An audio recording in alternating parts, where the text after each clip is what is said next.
Everyone and welcome back to my YouTube channel. मैं उम्मीद करता हूँ आप सभी लोग अच्छे से होंगे। आपने ये नोटिफिकेशन देखा होगा कि director of school education Kashmir ने एक एडवर्टीज़मेंट निकाला है रिक्रूटमेंट के लिए for cluster resource coordinator for teaching support. ये एकेडमिक सेशन जो अभी 2023-2024 का है इसके लिए है, और हाई स्कूल्स और हायर सेकेंडरी स्कूल्स इन दोनों के लिए जो है एप्लीकेशन जाएंगे। फिर अकॉर्डिंगली जहाँ जिसकी ज़रूरत होगी वहाँ उसको रिक्रूट किया जाएगा। ये कल का नोटिफिकेशन है 9 अगस्त का। अब अप्लाई कौन कर सकता है? ऑनलाइन फॉर्मेट में आपको अप्लाई करना है, ऑनलाइन मोड में आपको अप्लाई करना है। और वो बच्चे जिनका पोस्ट ग्रेजुएशन है और मिनिमम 50% मार्क्स हैं, और आपको यूटी जो जम्मू कश्मीर है इसका डोमिसाइल होना बहुत ज़रूरी है, ठीक है, तो तब जाकर आप जो है इसमें अप्लाई कर सकते हैं। फिर मैंने आपको कहा कि चाहे हाई स्कूल या हायर सेकेंडरी स्कूल जहाँ पर भी इसको ज़रूरत होगी of Kashmir division for following subjects as per following vacancies. इसमें ऑलमोस्ट जितने सब्जेक्ट हैं जिसमें पॉसिबल है, यानी कि जिसमें पोस्ट ग्रेजुएशन होती है, वो तमाम सब्जेक्ट्स की जो है रिक्रूटमेंट है। जैसे botany, chemistry, commerce, economics, education, EVS, English, geography, Hindi, history, Kashmiri, math, physics, political science, sociology, statistics, Urdu, zoology.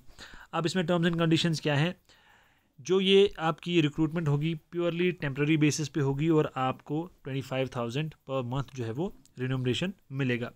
The selection will be based on merit which will be determined separately for each district subject wise, यानी कि हर district का merit अलग बनेगा।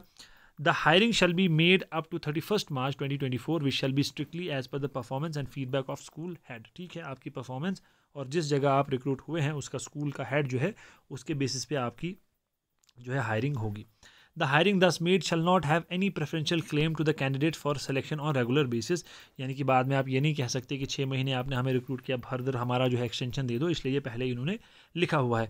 The tenure of temporary hiring shall end on 31 March 2024 without any further notice information और till regular arrangement is made by the government whichever is earlier, यानी कि 31 March 2024 को अपने आप, जैसे आपका रिचार्ज अपने आप ख़त्म होता है, आप कहोगे नहीं 1-2 दिन और चल जाए, ऐसा नहीं है। जब उसको ख़त्म होना है, वैसे ही जो आपका टेन्योर है वो 31 मार्च 2024 को खुद से ख़त्म हो जाएगा। कोई आपको नोटिस, कोई इन्फॉर्मेशन नहीं दी जाएगी। हाँ, अगर गवर्नमेंट ऐसा करती है कि फ़र्दर इसको आगे और प्रोसीड करती है तो फिर अलग बात है, अदरवाइज़ आपको बताया नहीं जाएगा, अपने आप ये चीज़ वहाँ पर ख़त्म हो जाएगी। एज आपकी 1 जनवरी 2023 को मैक्सिमम 40 होनी चाहिए, और जो आपका जो ईयर्स हैं दो, यानी इन दो जो डेट्स हैं इनके बीच में अगर आप पैदा हुए हैं तो आप अप्लाई कर सकते हैं।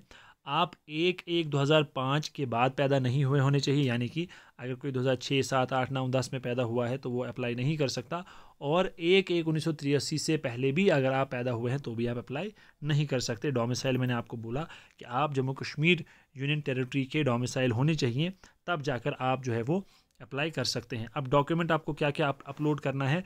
डोमिसाइल सर्टिफिकेट, और दूसरा आपको एफिडेविट लगाना है, ठीक है। इसमें आप डिक्लेरेशन अपनी दे रहे हैं वही सब, कि जो भी चीज़ मैं कहूँगा वो ठीक है, ये है। और फर्स्ट क्लास मैजिस्ट्रेट इसको क्या करेगा? अटेस्ट करेगा। डीओबी मैट्रिक की certificate, PG degree along with consolidated marks card, यानी कि चारों सेम का मार्क्स कार्ड और डिग्री भी देनी है। एमफिल सर्टिफिकेट अगर लगती होगी, पीएचडी अगर लगती होगी, नेट सेट अगर आपने क्वालिफाई किया है उसकी भी आप लगा सकते हैं। Scanned front page of research publication, यानी कि अगर आपने पेपर्स पब्लिश किए हैं तो उनका स्कैन फ्रंट पेज लगाना है।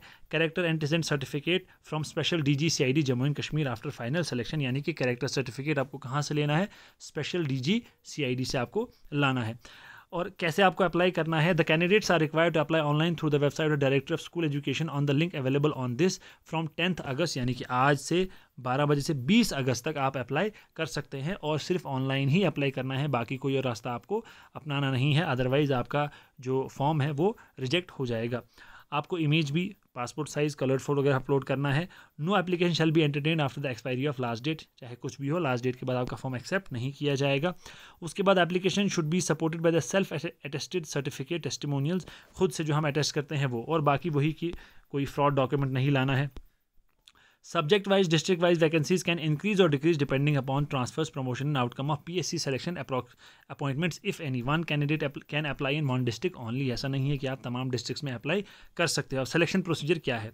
पीजी के आपको मिलेंगे 80 पॉइंट्स, एमफिल के 5, पीएचडी नेट सेट के 10, और पब्लिकेशन अगर आपने की है कोई पेपर उसके आपको 5 नंबर मिलेंगे। टोटल हो गई है 100 पॉइंट्स, ठीक है। In case 2 or more candidate of same subject score same point, the candidate having higher marks percentage in PG shall be given the first preference and if the tie persist it shall be resolved based on UG marks. यानी कि अगर एक जगह आपका tie हो जाता है फिर पीजी की परसेंटेज देखेंगे, अगर पीजी की भी मान लो सेम है फिर यूजी की देखेंगे, ठीक है। इसी तरह जो है वो देखा जाएगा अगर 2 कैंडिडेट्स सेम मार्क्स लेकर आते हैं। तो ये आपकी रिक्रूटमेंट है, आप देख लीजिए, ये आपके सब्जेक्ट हैं और अगर आप इन सब्जेक्ट्स में किसी में भी आपने पीजी किया है तो आप अप्लाई कर सकते हैं। Thank you.